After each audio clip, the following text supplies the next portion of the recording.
جس طرح ایک شاعر کہتے ہیں کہ فیصلہ جو بھی ہو، فیصلہ جو بھی ہو منظور ہونا چاہیے، جنگ ہو یا عشق ہو بھرپور ہونا چاہیے۔ یہ راحت اندوری کا شعر ہے کہ فیصلہ جو بھی ہو منظور ہونا چاہیے، جنگ ہو یا عشق ہو بھرپور ہونا چاہیے۔ کہنے کا مقصد یہ ہے کہ عشق بھی وہ عشق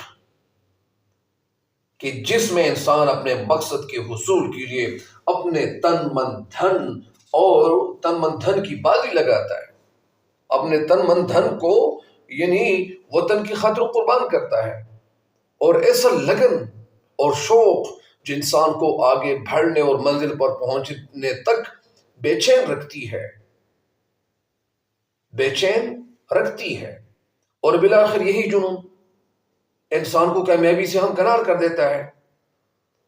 جس طرح میں نے پہلے شعر بتایا کہ وہ شعر یہ دوبارہ سنیں کہ تھکے جو پاؤں تو چل سر کے بل، نہ ٹیر آتش گل مراد ہے منزل میں، خار راہ میں ہے۔ مطلب یعنی تھک جائے جو پاؤں، اگر آپ کے پاؤں تھک جائے تو چل سر کے بل، تو پھر سر کے بل چلو، نہ ٹیر آتش یعنی ٹیرو مت، وقفہ مت لو، گل مراد ہے منزل میں، یعنی آپ کو تو آپ کی جو منزل ہے اس میں تو گل مراد ہے، مطلب تجھے تو کامیابی ملنی چاہیے، تو کامیابی کی خاطر جا رہے۔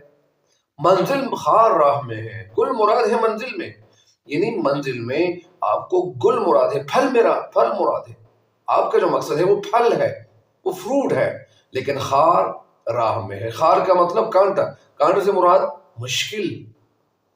علم اقبال رحمۃ اللہ کے حوالے سے یہ بات بڑی مشہور ہے، یہ ہمارے ایک پروفیسر صاحب یعنی پروفیسر ڈاکٹر فقیر رحان فقری صاحب یہ بات اکثر ہمیں کلاس میں MPhil کی کلاس میں ہمیں بتایا کرتے تھے، اور وہ اس طرح بتایا کرتے تھے کہ علم اقبال رحمۃ اللہ کے حوالے سے یہ بات مشہور ہے۔ اگرچہ تشریح علم اقبال رحمۃ اللہ کے اشعار کی نہیں ہو رہی، لیکن میں یہ بات یہاں پہ نقل کرتا ہوں۔ وہ یہ بات مشہور ہے کہ علم اقبال رحمۃ اللہ اگر کسی منزل پر، کسی راستے پر جانا شروع کرتے، کسی منزل پہ روانہ ہو جاتے، کسی راستے پہ روانہ ہو جاتے، تو اگر ان کو یہ پتہ چل جاتا کہ یہ منزل، یہ راستہ، یہ آسان ہے، اس راستے کو چھوڑ کر گھر لوٹ جاتے تھے کہ مجھے اس راستے پہ جانا ہی نہیں۔ جو راستہ آسان ہو، جو راستہ سہل ہو، جو راستہ شارٹ کٹ ہو۔ آج کل تو بہت سارے اسٹوڈنٹس، بہت سارے نوجوان وہ شارٹ کٹ راستہ اختیار کرتے اسٹڈی کے لیے۔ کبھی کبھار یہ جو مشقی جو سوالات ہوتے ہیں وہ کہتے ہیں کہ یار یہ ضروری ہے، یہ غیر ضروری ہے۔ یار تم کون ہوتے ہو اس میں ضروری ہو غیر ضروری مطلب اس کا فرق کرنے والا؟ لہٰذا یہ ساری سوالات ضروری ہوتے ہیں۔ ظاہری بات ہے کہ سوالات ہیں تو ضروری ہوتے ہیں، لہٰذا کچھ لوگ اس کو غیر ضروری سمجھ کر وہ اس کو چھوڑ دیتے ہیں۔ لہٰذا ہر منزل حاصل کرنے کے لیے جستجو کرنی پڑتی ہیں، کوشش کرنی پڑتی ہیں۔ دنیا میں اگر ایک انسان ہے وہ اپنی منزل تک پہنچنے کی کوشش کرتا ہے تو ظاہری بات ہے کہ اس کے لیے تو محنت تو کرنی پڑے گی نا، بغیر محنت کی کون سی چیز ملتی ہے۔ اسی طرح ایک بندہ ہے وہ کہتے ہیں کہ میں اپنے اسکول جانا چاہتا ہوں، تو اچھا وہاں سے آنکھیں بند کر لیں اور روانہ مت ہو۔ وہ الگ بات ہے کہ گاڑی میں بیٹھ کے آ جائے تو وہ تو ظاہری بات ہے کہ پھر تو پہنچ سکتا ہے، لیکن اگر وہ بندہ اپنے گھر میں اپنے چرپائی پہ، اپنے بیڈ پہ، اپنے فارم پہ پڑھا رہے اور وہ کہتے کہ میں اسکول جا رہا ہوں، اگر وہ 10 لاکھ ٹریلین دفعہ بھی بتائے نا تو وہ اسکول کبھی نہیں پہنچ پائے گا۔ کہنے کا مقصد یہ ہے کہ اسکول جانے کے لیے تو ان کو سفر کرنا پڑے گا، اسکول جانے کے لیے تو ان کو گاڑی میں بیٹھنا پڑے گا یا پیدل آنا پڑے گا، موٹر سائیکل پہ آنا پڑے گا۔ لیکن جب وہ محنت نہیں کر رہا، ہمت نہیں کر رہا، حوصلہ نہیں کر رہا، ایک جگہ پہ جانا نہیں چاہ رہا، تو وہ کیسے اپنی منزل پہ پہنچ سکتا ہے؟ وہ کیسے اپنے اسکول تک، اپنے کالج یونیورسٹی تک پہنچ سکتا ہے؟ اسی طرح ہر انسان جب وہ محنت کرنا شروع کر لے تو ظاہری بات ہے کہ اللہ تعالیٰ ان کی محنت کا صلہ اللہ تعالیٰ خود دیتا ہے، جیسا اللہ تعالیٰ اپنے کلام میں فرماتا ہے کہ نہیں ملتا اس کو، اس کے مطابق ملتا ہے جو ان کی کوشش ہوتی ہے۔ مثلاً ہر انسان کو اپنی کوشش کے مطابق بدلہ ملتا ہے۔ اگر ایک انسان کی کوشش زیادہ ہے تو زیادہ بدلہ، کم ہے تو کم۔ کہنے کا مقصد یہ ہے کہ بغیر کوشش کی اس دنیا میں انسان کو نہ کچھ ملا ہے اور نہ کچھ ملے گا۔ بہرحال تو شاعر کہتے ہیں کہ گل مراد ہے منزل میں، خار راہ میں۔ جیسا اقبال رحمۃ اللہ کا ایک شعر ہے کہ پیرونا کا مطلب یعنی ایک ایک مالے کو، ان مالے میں ایک ایک تسبیح کے دانے کو ڈالنا، اس کو پیرونا کہتے ہیں۔ پیرونا ایک ہی تسبیح میں ان بکھرے دانوں کو، پیرونا ایک ہی تسبیح میں، تسبیح کا مطلب یعنی مالا تار، پیرونا ایک ہی تسبیح میں ان بکھرے دانوں کو، بکھرا منتشر، وہ دانے تسبیح کے دانے جو بکھرے پڑے ہوتے ہیں، ادھر ادھر پڑے ہوتے ہیں زمین پہ، ہیرا پھیری ہو چکی ہوتی ہے، وہ بکھرے پڑے ہوئے ہوتے ہیں، پیرونا ایک ہی تسبیح میں ان بکھرے دانوں کو جو مشکل ہے تو اس مشکل کو آسان کر کے چھوڑوں گا، جو مشکل ہے تو اس مشکل کو آسان کر کے چھوڑوں گا، لہو رو رو کے گلستہ محفل کو گلستہ کر کے چھوڑوں گا۔ کہنے کا مقصد یہ ہے کہ وہ کام جو اگرچہ مشکل ہے، پیرونا کا مطلب تسبیح من بکھرے دانوں کا مطلب یہ ہے کہ یہ جو یہاں پہ مسلمان ہیں، یہاں کے جو نوجوان ہیں، ان لوگوں کو ایک تار میں پیرونا، یونٹی ان کے اندر پیدا کرنا۔ پیرونا ایک تسبیح کا مطلب یہ ہے کہ وہ مسلمان ان کو متحد کرنا، ان کے اندر جذبہ بیدار کرنا، ان کو یونٹی میں لے آنا۔ یہ کام اگرچہ مشکل ہے، جو مشکل ہے تو اس مشکل کو آسان کر کے چھوڑوں گا۔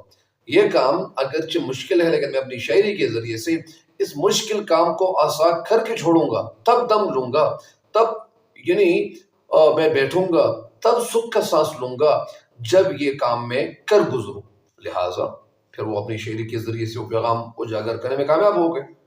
تو لہٰذا شاعر اپنے وطن کے نوجوانوں کو مخاطب کر کے اس کو اسی لگن، عشق اور جستجو کا درس دے رہے ہیں، کیونکہ وہ جانتا ہے کہ نوجوانوں میں وہ جذبہ موجود ہوتا ہے کہ اگر وہ چاہے تو ملک کی تقدیر بدل دے، وہ چاہے تو اپنے زور بازو سے ناممکن کو ممکن بنا سکتا ہے۔ ملکی امنگوں اور آرزو کا مرکز بھی یہی جوان ہوتے ہیں۔ ظاہر ہے کہ جب ایک جوان ہے گھر میں، تو اگر وہ اپنے گھر والوں کو خوشیاں دینا چاہتے ہیں، ان کے والدین بوڑھے ہو چکے ہیں تو وہ خوشیاں دے سکتے ہیں محنت کر کے۔ بہت سارے لوگوں کو میں دیکھتا ہوں کہ وہ کچھ نہ کچھ محنت کر رہے ہوتے ہیں، تو لہٰذا محنت کرنے کی وجہ سے انسان کو یعنی بہت کچھ ملتا ہے، تو اس لیے یعنی انسان کو محنت کرنی پڑے گی، کیونکہ وہ جانتا ہے کہ نوجوانوں میں، اور اسی طرح یعنی وہ جذبہ موجود ہوتا ہے نوجوانوں کے اندر کہ اگر وہ چاہیں تو ملک کی تقدیر بدل دے، ملک کی تقدیر بدل دے، وہ چاہے تو اپنے زور بازو سے ناممکن کو ممکن بنا سکتا ہے، کیونکہ جوان کے اندر تو جوش ہوتا ہے۔ جس طرح ایک شعر کہتے ہیں، علامہ اقبال رحمۃ اللہ کہتے ہیں کہ جھپٹنا پلٹنا، پلٹ کر جھپٹنا لہو گرم رکھنے کا ہے ایک بہانہ۔ یا اسی طرح ایک شعر اور بھی ہے کہ بہت اچھا شعر ہے، یہ ذہن میں اگر آ جائے گا تو میں پھر بتاؤں گا۔ تو اسی طرح شاعر کہتے ہیں کہ حقیقت بھی یہی ہے کہ انسان کے لیے وہی کچھ ہوئے جس کی وہ کوششوں سے ہی کرتا ہے، مطلب جس کا ترجمہ ہے آیت کچھ اس طرح سے ہے، اعوذ باللہ من الشیطان الرجیم، بسم اللہ الرحمن الرحیم، لیس للانسان الا ما سعى، یعنی انسان کے لیے وہی کچھ ہے، انسان کے لیے وہی کچھ ہے جس کی وہ کوشش کرتا ہے، جس کی وہ سعی کرتا ہے۔ بقول شاعر، تیرا ثبات امانت ہے ساری دنیا کی، تیرا ثبات سے با الف تا، تیرا ثبات امانت ہے ساری دنیا کی، تو خارزار جہاں میں گلاب پیدا کر۔ یعنی ساتھ ہی دوسرے مصرعے میں شاعر ہوش سے بچنے کی تلقین کر رہا ہے، اور روزمرہ زندگی میں انسان دوسرے کو ہوش کے ناخن لینے کا مشورہ دیتا ہے، جبکہ اس شعر میں شاعر ہوش سے بچنے کی تلقین کر رہا ہے۔ تو یہ واضح ہو چلا ہے، تو یہ واضح ہو چکا ہے کہ یہاں ہوش سے بچنا ان معنوں میں استعمال نہیں ہوا جو روزمرہ زندگی میں ہوتا ہے، بلکہ ہوش سے بچنا سے مراد یہ ہے کہ وہ اپنا نفع اور نقصان نہ سوچے، بلکہ ملک کی تعمیر و ترقی کے بارے میں سوچے،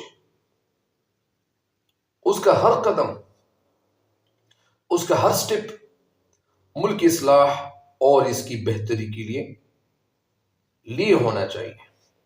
انسان کے سامنے سب سے پہلے اس کی ذات اور اس کے ذاتی مفادات ہوتے ہیں، لیکن جہاں بات عشق، جنون اور دیوانگی کیا جائے تو وہاں ذاتی مفادات کو لوگ کیا کرتے ہیں، یعنی پسے پوچھ ڈالتے ہیں.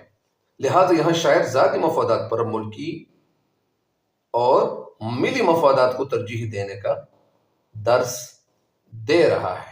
جس طرح ایک شاعر کہتے ہیں کہ اس قوم کو شمشیر کی حاجت نہیں رہتی، اس قوم کو شمشیر کی حاجت نہیں رہتی، ہو جس کے جوانوں کی خودی صورت فولاد. بہرحال تو یا اسی طرح ایک شعر کہتے ہیں کہ تھندی باد مخالف سے نہ گھبرائے عقاب. یہ انڈیکیٹ محمد صادق نام ہے، سیالکوٹ سے ان کا تعلق ہے. یہ شعر اصل میں ان کا ہے. یہ کتاب میں پڑھ رہا تھا تو اس میں یہ لکھا ہوا تھا کہ زیادہ تر لوگ کہتے ہیں کہ یہ شعر یعنی علامہ اقبال رحمۃ اللہ کا ہے، لیکن وہ کہہ رہے تھے کہ یہ علامہ اقبال رحمۃ اللہ کا نہیں بلکہ انڈیکیٹ محمد صادق کا ہے. بہرحال وہ کہنا یہ چاہتے کہ تھندی باد مخالف سے نہ گھبرائے عقاب، یہ تو چلتی ہے تجھے اونچا اڑانے کے لیے. بہرحال تو شاعر کہنا یہ چاہتے ہیں کہ لطف اور مزہ ہی اسی بات میں ہے جب ہر طرف جنون اور عشق نظر آئے. یعنی وطن کے جوان وطن کے لیے اپنے جسم اور جان اور ذاتی مفادات سے ہٹ کر وطن کی محبت کے لیے ہر عمل کرے.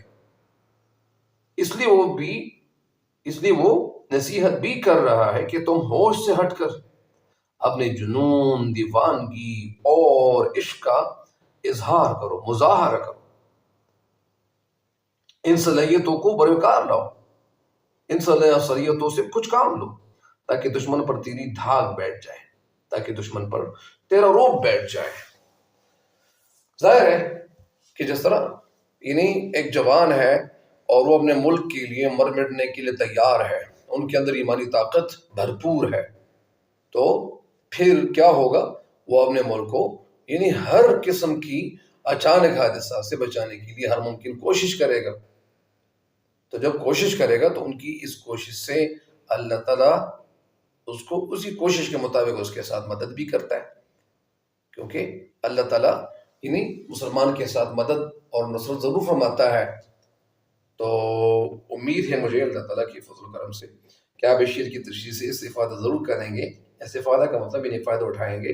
اگر آپ لوگ اس سے فائدہ اٹھا رہے ہیں تو آپ مزید لوگوں کے ساتھ ان اشعار کی تشریح شیئر کریں تاکہ میری ویڈیوز ان تک بھی پہنچتا چلا جائے.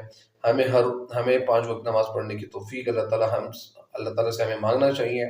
اللہ تعالیٰ ہم سب کو 5 وقت نماز پڑھنے کی توفیق عطا فرمائے. ساتھ ساتھ تلاوت اور قرآن پاک کی تفسیر بھی اللہ تعالیٰ ہمیں سمجھنے کی توفیق عطا فرمائے. اللہ تعالیٰ ہم سب کا حائم و ناصر ہو. اللہ تعالیٰ آپ سب کے گھر والوں کو حفظ و امان میں رکھے. ہر قسم اچانک حادثات سے، مہلک امراض سے اللہ تعالیٰ ہم سب کو بچائیں. اللہ تعالیٰ ہمیں اسپتالوں سے، انہیں مشکل امراض سے اللہ تعالیٰ ہمیں بچائیں. اور تب تک کے لیے مجھے بھی خصوصاً دعاؤں میں یاد رکھیے گا. تب تک کے لیے مجھے دیجیے اجازت. اللہ حافظ.